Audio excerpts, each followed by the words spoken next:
What if the woman everyone laughed at turned out to be the mind behind a billion-dollar empire? What if the most powerful person in the room was the one they tried to throw out? This story will shatter your expectations, and by the end, you'll never look at quiet strength the same way again. Stay with us, because what's coming will leave you speechless. Don't forget to like, share, and subscribe to support the channel so we can keep bringing you more powerful stories that inspire and empower. They didn't see her coming. Not because she was hiding. Not because she lacked presence. But because people like Leona Carter were never meant to be seen in places like this, at least, not according to the rules written in gold ink and old money. It was a Tuesday morning in Manhattan, sky carved open by the steel teeth of one Vanderbilt, where Heliarch Technologies claimed its empire of code and power. The lobby gleamed like polished ambition. Security guards stood straighter when men in Brioni suits breezed through. Receptionists greeted anyone wearing a Rolex with coffee and a smile. But when Leona walked in, everything stilled, subtly, almost imperceptibly, like the moment before a thunderstorm when the wind changes direction and the air grows thick with knowing. No one offered her coffee. No one asked if she was here for an interview. The security scanner blinked twice before letting her through.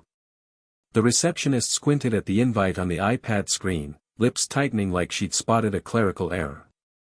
"Are you sure this is the right floor?" she asked, her voice clipped and quiet, like politeness sharpened by suspicion.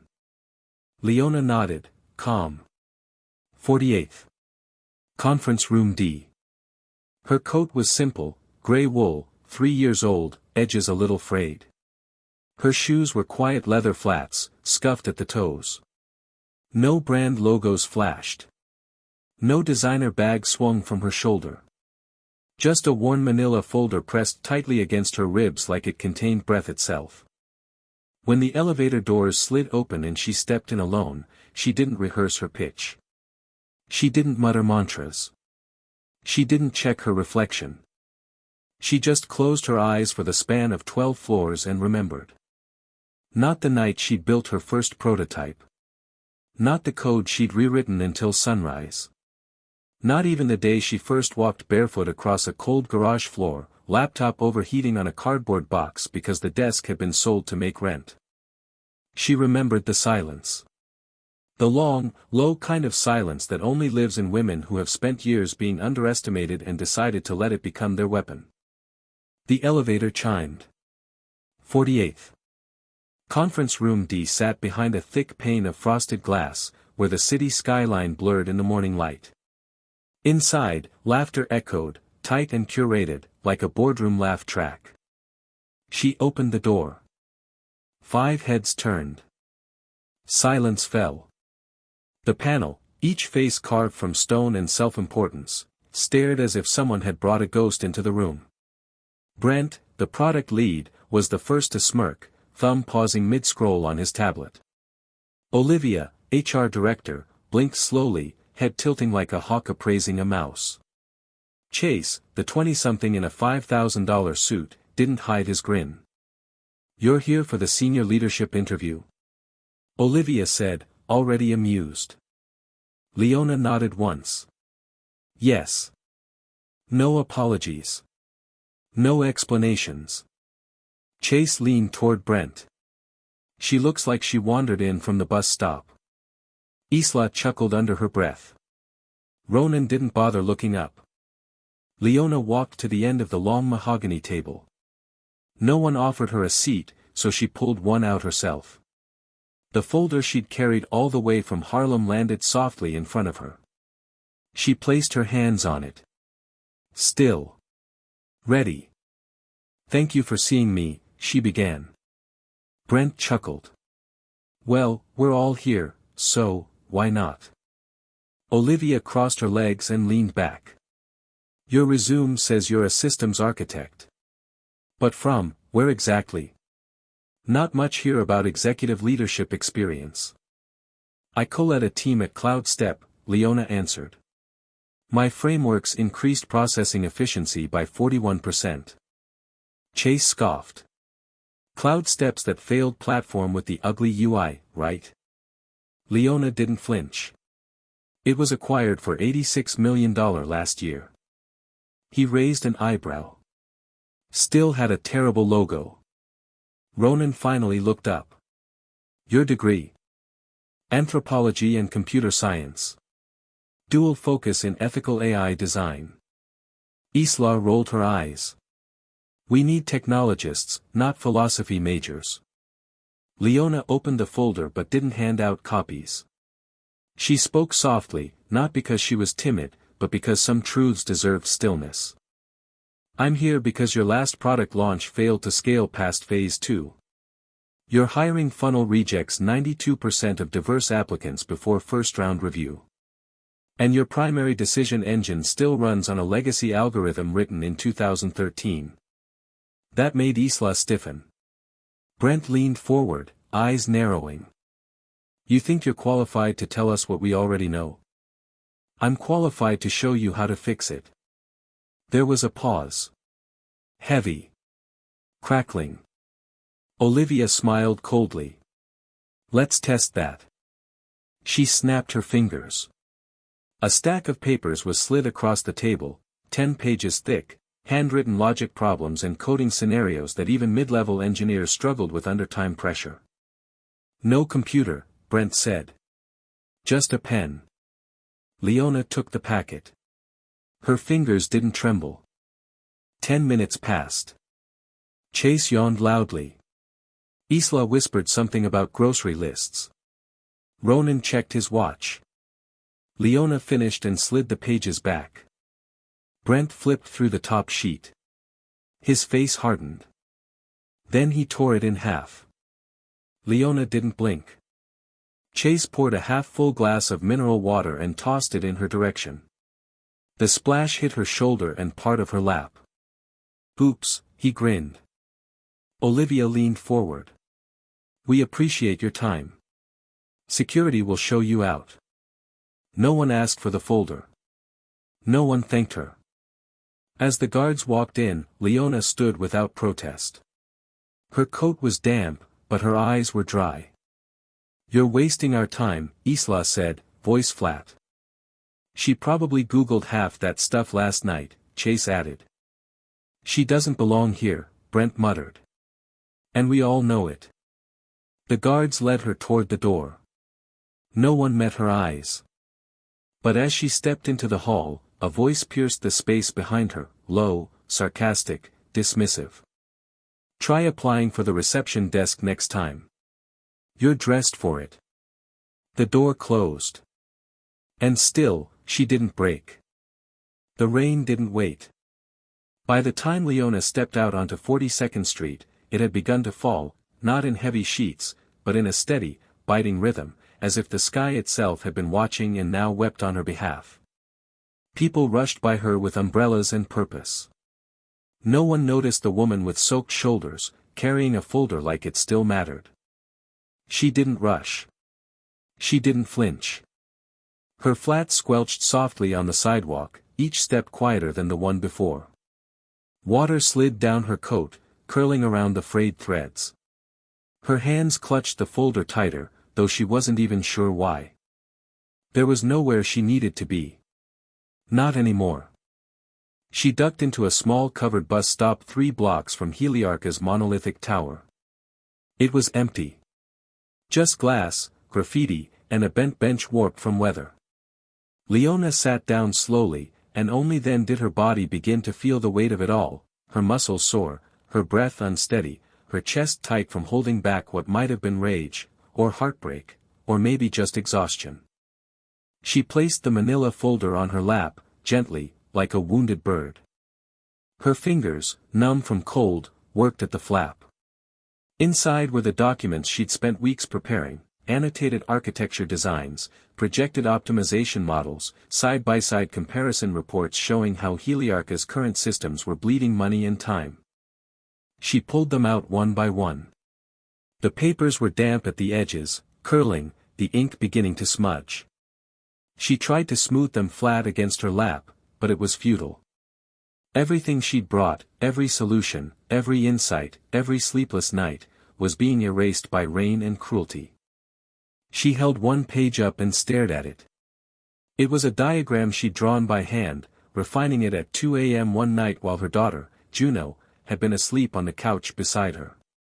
The markers were still there, faint pencil traces where she'd changed a formula.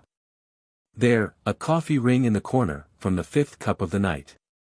Here, her own marginal notes, questions, alternatives, possibilities. And now? Now it was just paper. Wet, bleeding paper. Torn not by chance, but by intent. She let the page fall. Not because it didn't matter, but because she needed both hands to keep herself from shaking. Her phone buzzed in her coat pocket. She didn't want to answer, but she did. Because there was only one person who would call her right now. "Kieran," she said, her voice barely more than a whisper. "What happened?" His tone wasn't surprised. But it wasn't cold, either. It was the voice of a man who had feared this. Expected this. And hated being right. "They didn't just reject me," she murmured. "They humiliated me." There was silence on the line. Then, quietly, "Tell me." And she did. She told him everything. The mocking laughter. The test. The torn papers. The water. The guards. The folder ripped from her arms like it had no weight, no meaning, no creator. When she finished, Kieran didn't respond right away. The silence this time wasn't empty, it was gathering. She imagined him sitting at the same kitchen table where they'd built their first beta product, knuckles white around a coffee cup. She imagined his jaw clenched, his mind spinning with equations and fury. "I'm coming," he said finally. "And I'm bringing the storm." But Leona didn't need a rescue. She didn't need revenge. What she needed was clarity. As the rain slowed, she looked up at the sky, gray, heavy, but softening. A pigeon landed nearby, shaking out its feathers. In the distance, the city continued its endless churn. She took a breath and stood. Her folder was ruined. Her clothes were soaked. Her spirit, though cracked, had not shattered. She began to walk again, this time toward the subway. Not because it was an escape, but because she knew this wasn't the end of the story. Not hers. Not theirs.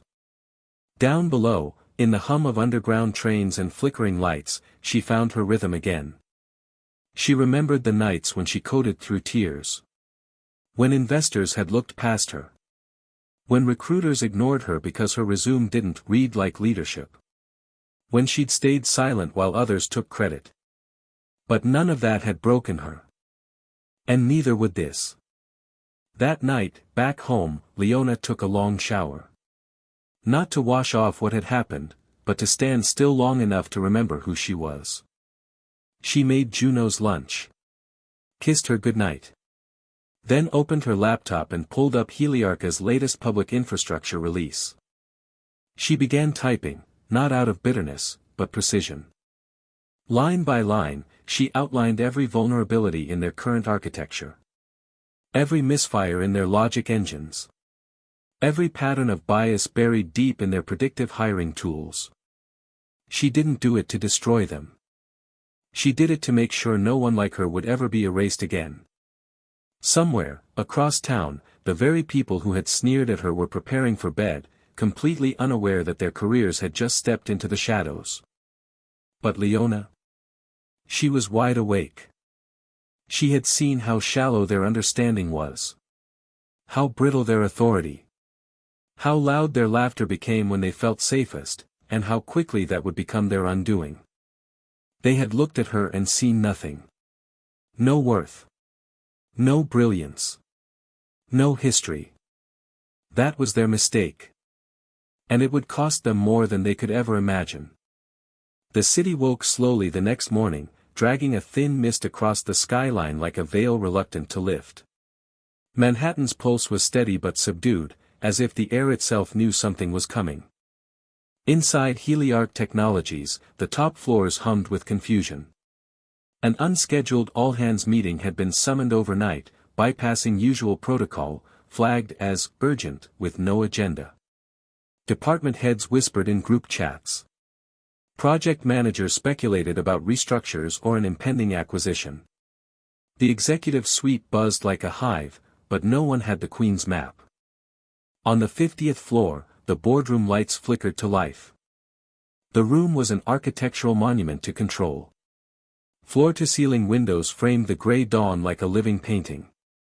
A mahogany table stretched long enough to seat 24. At one end, the board, curated, clean, a collage of pedigree and entitlement. At the other, a blank chair, empty. Olivia arrived early, her blazer sharp, nerves masked behind glossed lips and a LinkedIn-ready smile. Brent followed, sipping black coffee with the ease of someone who believed nothing in this world could surprise him. Chase rolled in last, hair still wet, suit wrinkled, the smell of expensive cologne trailing behind him like a smokescreen. Isla barely looked up from her tablet. Ronan adjusted his cufflinks with habitual detachment. None of them knew why they'd been called. But they assumed it was good. They always assumed it was good. Someone mentioned promotions. Someone else joked about a departmental merger. Chase grinned and made a bet with Brent about who'd walk out with a bonus bump. Then, without warning, the doors opened. It wasn't dramatic. It didn't need to be. Kieran Holt stepped into the room like gravity had shifted. Every conversation died mid-sentence. Every thought froze midstream. He hadn't been seen publicly in almost a year, not since announcing he was taking a step back to focus on long-term innovation. Rumors of a quiet divorce had swirled. Whispers about health issues. Burnout. Maybe early retirement. But now, here he was. Tall. Composed. The sharp lines of his black suit cut through the room like a scalpel. His eyes, the color of winter sky, were impossibly still. The man who'd built Heliarch from an apartment in Brooklyn, who had rewritten machine learning code on borrowed laptops and once coded through a hospital stay, was back. And he wasn't alone. Leona walked in behind him. Same coat. Same shoes. Same quiet face. But now, everything about her presence had changed. She didn't enter like a candidate. She entered like a reckoning. Chairs scraped as some tried to stand. Others faltered, halfway up, caught between guilt and etiquette. Olivia's hand tightened around her pen until it cracked audibly. Brent dropped his cup. Chase opened his mouth, but no sound came out. Leona said nothing. She didn't need to. Kieran walked to the head of the table and placed a folder in front of him. He didn't sit. He looked at each face in the room and waited until every eye met his. When I built this company, he began, I told myself I would never let it become the kind of place that confused polish with power. His voice was calm. Low. But the kind that made people lean in and hold their breath. I gave this team one job. Just one. Vet a handful of leadership candidates so I could identify those who could help carry this company into its next era. He paused. His hand rested on the folder. But that's not what happened, is it? No one answered. Kieran glanced at Leona. She gave a small nod. He pressed a button on the table console. The screen behind them lit up. Footage rolled. The interview room. Tuesday morning. Leona's entrance. The silence. The laughter. The test. The torn pages. The glass of water. The guards. It played uncut. Undeniable. When the water hit Leona's lap on screen, Olivia looked away. When Chase's voice cracked a joke, his real-life counterpart flinched. When Brent's voice mocked her thesis, his hands curled into fists in his lap. When Isla rolled her eyes on screen, the real Isla blinked rapidly, as though trying to erase the memory. The video ended. Silence hung in the room like a sword. Kieran turned back to them. You didn't interview a candidate. You tried to bury a woman you never bothered to see. He placed both hands flat on the table. This is Leona Carter. My wife. My co-founder. The woman who built the ethical engine this company was founded on. The reason your predictive models don't collapse under bias. The architect of the hiring algorithm you claim to champion. He let it land. And what did you do? He asked softly. You mocked her. You insulted her education, her clothes, her work. You tore up the test she solved in half the time we expected. You poured water on her. You called security. He looked at Brent. Then Olivia. Then each of them. You failed. Olivia's voice broke first. We didn't know. That's the point, Kieran said. You weren't supposed to know. She came in like every other applicant who didn't arrive with prestige wrapped in a bow. Brent leaned forward, his voice hollow. It was a mistake. No, Leona said finally. It was the first time she'd spoken. Her voice was even. Grounded. It was a pattern. A practiced one. I wasn't the first, was I? She didn't wait for an answer. I saw how quickly you judged. How easily you dismissed. How ready you were to mock. Not because I lacked skill, but because I didn't look the part. Because I didn't wear power loud. Chase stood up suddenly. You can't just fire us over this. We've brought in millions. Kieran raised a hand. You're right. I'm not firing you. A beat. I'm erasing you. His tone didn't change. But the weight of it knocked the breath from the room. Effective immediately, all of you are terminated. Your access is revoked. Security will walk you out. And every investor, every partner, every client will receive a transcript of what happened here today. He turned to the door. The same guards who had once dragged Leona through the lobby now stood waiting. But this time, they weren't here for her. Please escort them out, Kieran said. No one resisted. Brent stood first, shoulders tight with fury. Olivia walked stiffly, blinking hard. Isla didn't speak. Ronan avoided Leona's gaze entirely. Chase muttered something under his breath that no one cared enough to hear. As they left, Kieran sat down. Leona remained standing. He looked up at her, his voice lower now, just for her. Are you ready? She nodded. Slowly. With finality. Yes. Let's rebuild it right. He didn't smile. But there was pride in his eyes. Not for her brilliance. That he had always known. But for her courage. Because the woman in the shadows was never in hiding. She was waiting, for the right moment to step into the light. And now, the spotlight was hers. The media didn't need long. By noon the next day, the first article dropped.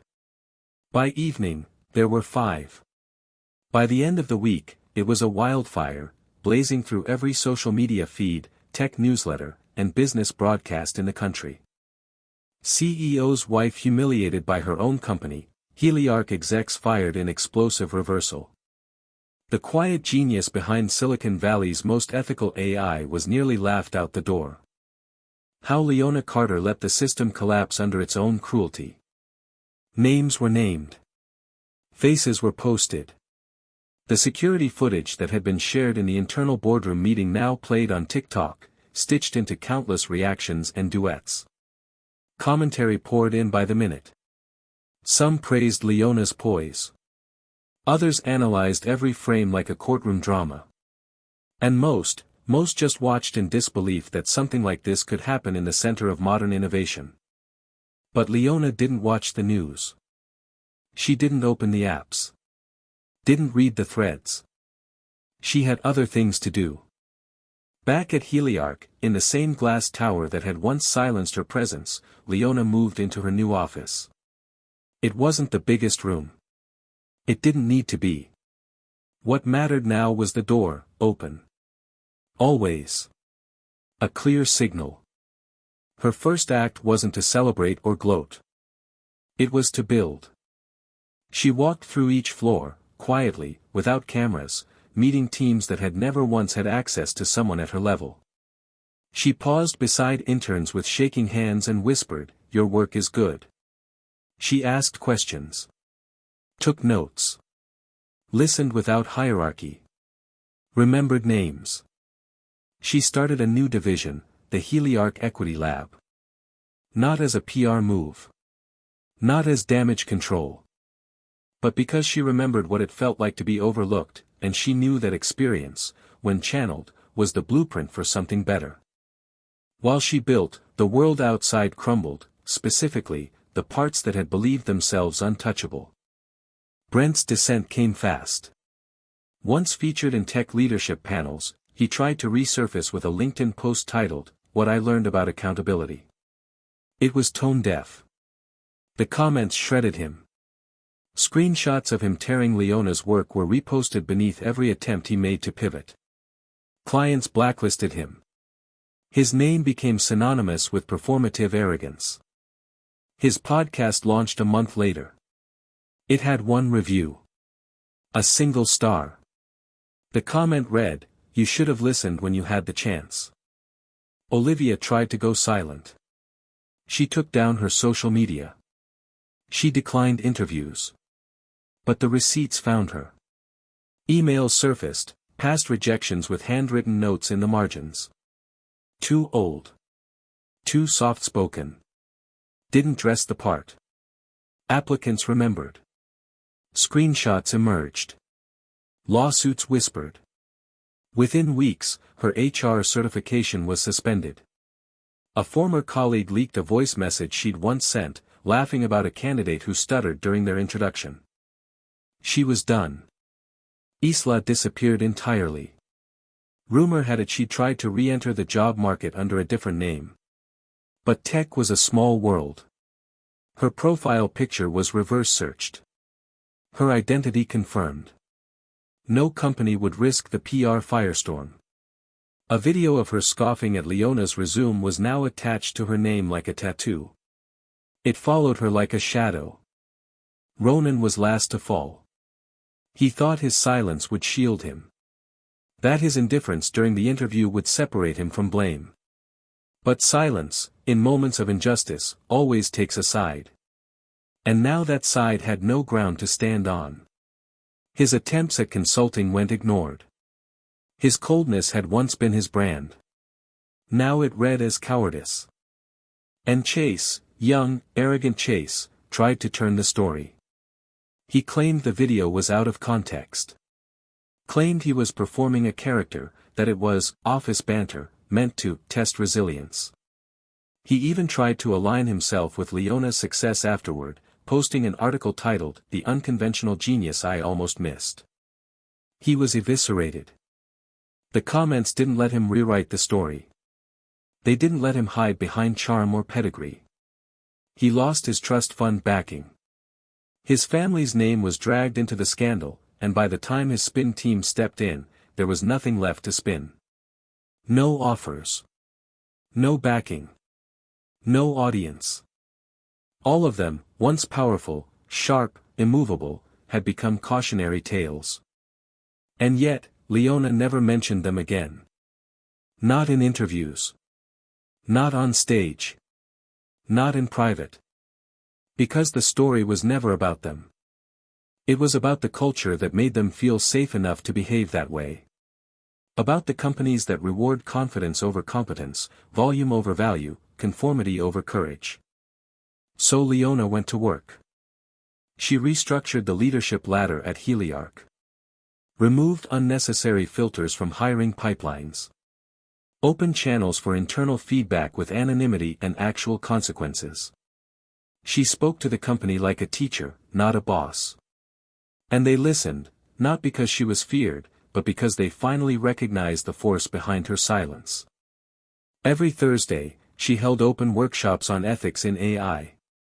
Engineers sat on the floor when the chairs filled up. A single mom who'd been a receptionist 2 years earlier was promoted to project lead after Leona read one of her side code experiments on GitHub.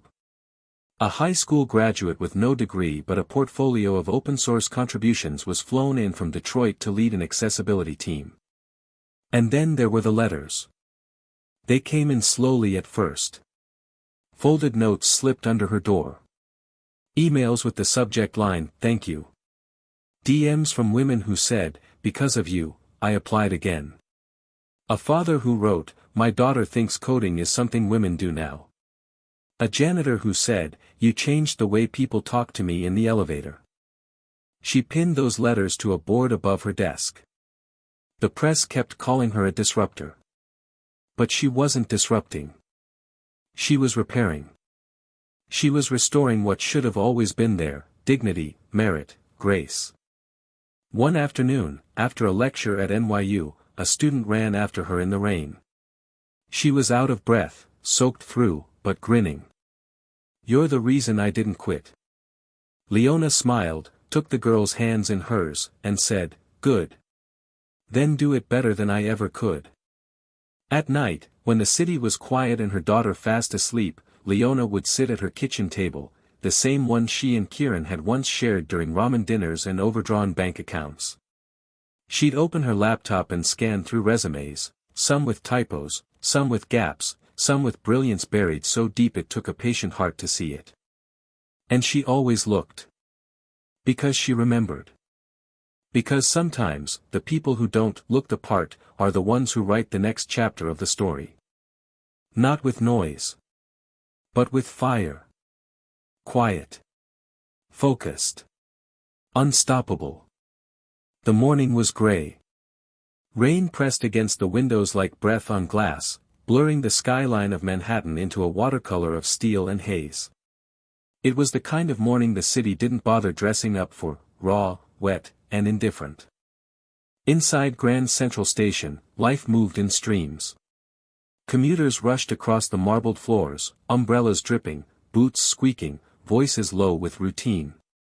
The heart of the city pulsed on, too busy to notice the man slumped by the far column near the Lexington exit. His coat was heavy, too big for his frame now. His shoes, once shined, were torn at the edges. In his hands, he clutched a cardboard sign. The letters were shaky but legible. "Will review code for food." Brent had never been good at staying still. In meetings, he had always tapped his pen. In interviews, he had leaned too far forward, smiled a little too wide.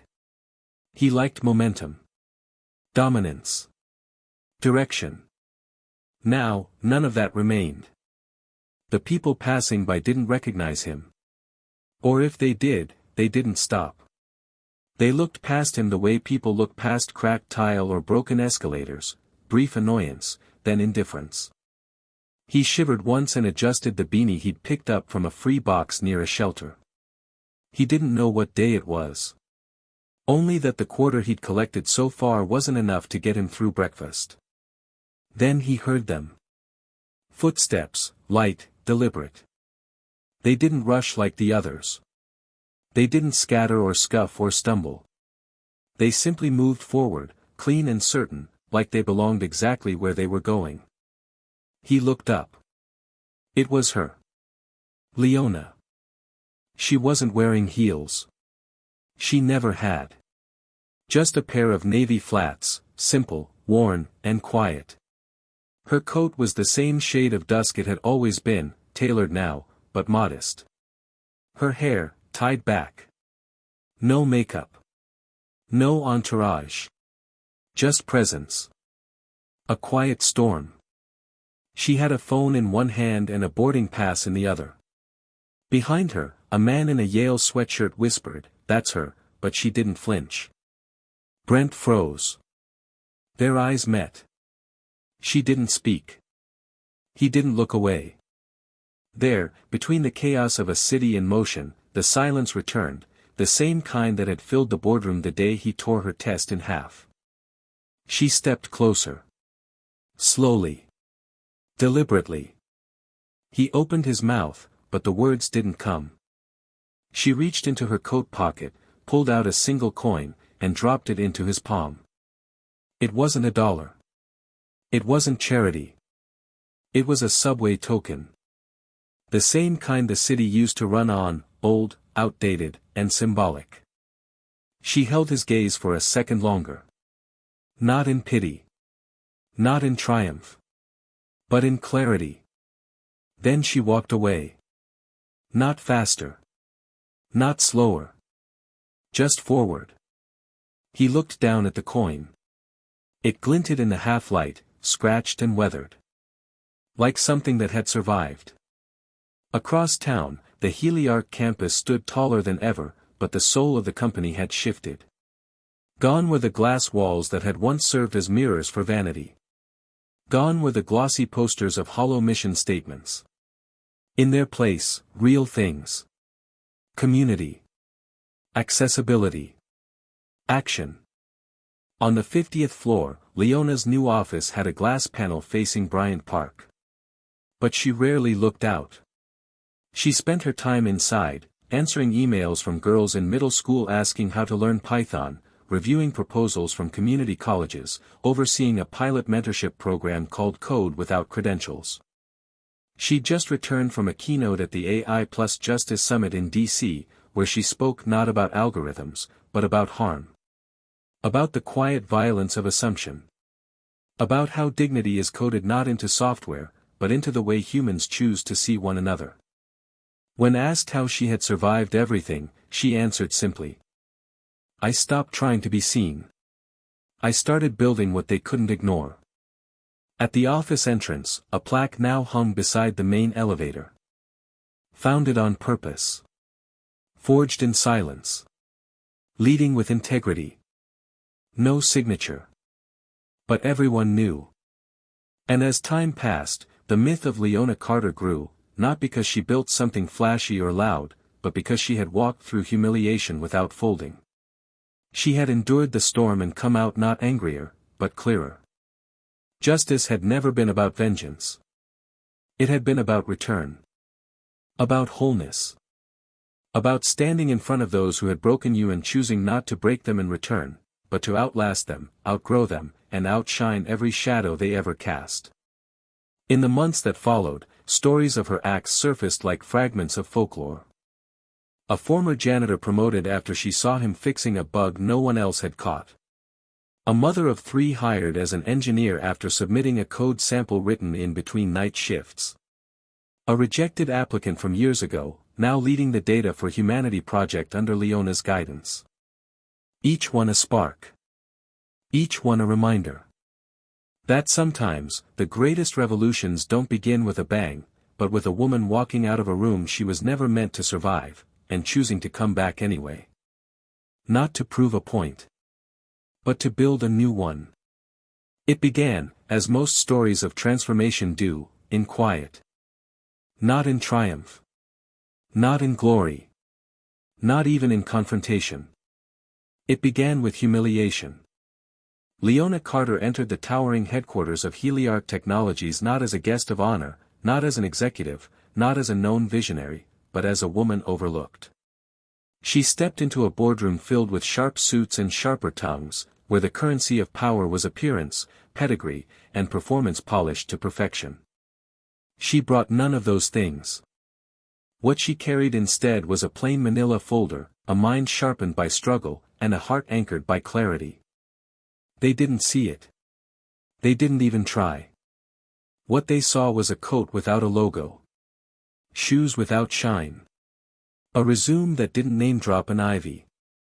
A degree that didn't read like a golden ticket. She was dismissed before she sat down, ridiculed before she opened her mouth, disqualified before she was heard. But she remained. She stayed composed while they mocked her intelligence, tore up her work, poured water on her, called security, and dragged her out like she was disposable. She did not raise her voice. She did not plead. She did not scream. She simply walked away, soaked, bruised in dignity, but not broken. Because this wasn't her first storm. Leona had built systems that outlasted servers. She had coded frameworks while her daughter slept beside her. She had turned rejections into blueprints, doubts into designs. She had stood alone before, but never aimless. And she wasn't just a candidate that day. She was the architect behind the very core of Heliarcha's AI engine. She was the co-founder of the company. She was the wife of its elusive, brilliant CEO, Kieran Holt. But far more than that, she was the woman who had quietly built the ethical backbone of one of the most powerful tech firms in the country. And they never saw it coming. The day after her expulsion from the boardroom, the story shifted. The same woman they had insulted walked back into that same room, beside Kieran Holt. Same coat. Same shoes. Same silence. Only this time, silence was not mistaken for weakness. It was a mirror, reflecting everything the panel had failed to be: composed, ethical, visionary. The footage played. The world watched. 5 executives, once symbols of corporate polish, were fired on the spot. But Leona didn't stop there. Her power didn't lie in revenge. It lay in the rebuild. She transformed Heliarch from within, dismantling the very mechanisms that allowed people like her to be disregarded. She created new entry points, new pipelines, new pathways for the unseen and the unheard. She didn't write speeches about diversity, she wrote algorithms that removed the bias. She didn't make statements, she made systems. And as the world spun with headlines and hashtags, she kept walking. She walked into schools to speak to girls who thought tech wasn't for them. She walked through shelters and found coders where no one else looked. She walked into rooms where decisions were made and built seats for people who had never been invited. And years later, when she passed by the man who had once torn up her test, now shivering on a bench with a cardboard sign, she did not gloat. She did not scorn. She did not stop. She dropped a coin in his hand, not of pity, but of poetry. A token. A symbol. The circle had closed. But her journey was still unfolding. Because Leona Carter didn't just rewrite her story. She rewrote the ending for countless others who had been told they didn't belong. And the most astonishing part? She did it without shouting. She did it in flats. She did it with grace so quiet it shook the ground beneath the arrogant and uplifted those buried beneath silence. The lesson. What can we take from this? What can we, sitting behind screens, navigating our own rejections, doubts, and moments of invisibility, learn from Leona Carter? It's this. You don't need to scream to be powerful. You don't need to shine on the outside to carry light on the inside. You don't need permission to be great. The world has been conditioned to value volume, polish, the loudest voice in the room. But real impact, lasting, transformative impact, often begins in quiet resistance, in soft-spoken truth, in the moments where you are mistreated but remain unshaken. Leona's story teaches us that pain doesn't have to define you, but it can refine you. That being underestimated is not a curse, it's an invitation. An invitation to build, to rise, to return not with bitterness but with brilliance. And most importantly, her story reminds us that justice is not always loud. It's not always dramatic. Sometimes, it walks softly into a space, holds its ground, and lets time reveal the truth. We live in a world obsessed with performance. But Leona's story is a reminder that character will always outlast charisma. So, whether you've been overlooked, laughed at, passed by, or told that you don't belong, remember this. You are not what they assume. You are what you choose to become in the silence that follows. And when the time comes, when your moment arrives, don't rise to prove them wrong. Rise to prove yourself right. Rise because you've earned it. Rise because the world needs what only you can build. How to apply this to your own life? Silence is not weakness. It can be power, if you stay rooted in purpose. Rejection is information, not identity. Let it guide you, not define you. Your background is not your boundary. You don't need the right names on paper to make real impact. You need courage and consistency. Don't fight for seats at broken tables. Build your own. When given the chance to humiliate those who humiliated you, choose grace. Grace disarms ego more than revenge ever could. Create space for others. Lift as you climb. There is no greater legacy than making it easier for the next person to be seen. Your journey matters. Even if it starts in silence. Even if no one claps for you right now. Even if all you have is a folder and a dream. Because what you build in the dark, that's what shines when the lights finally hit. If this story moved you, if Leona's journey lit a spark inside you, if you saw a piece of yourself in her silence, her fight, her resilience, if you believe more stories like this need to be told to challenge power and inspire purpose, then please, subscribe to this channel. Not just to support the content, but to fuel the mission. To remind the world that underdogs don't stay down forever. They rise. In flats. In silence. In strength. And their stories? They change everything.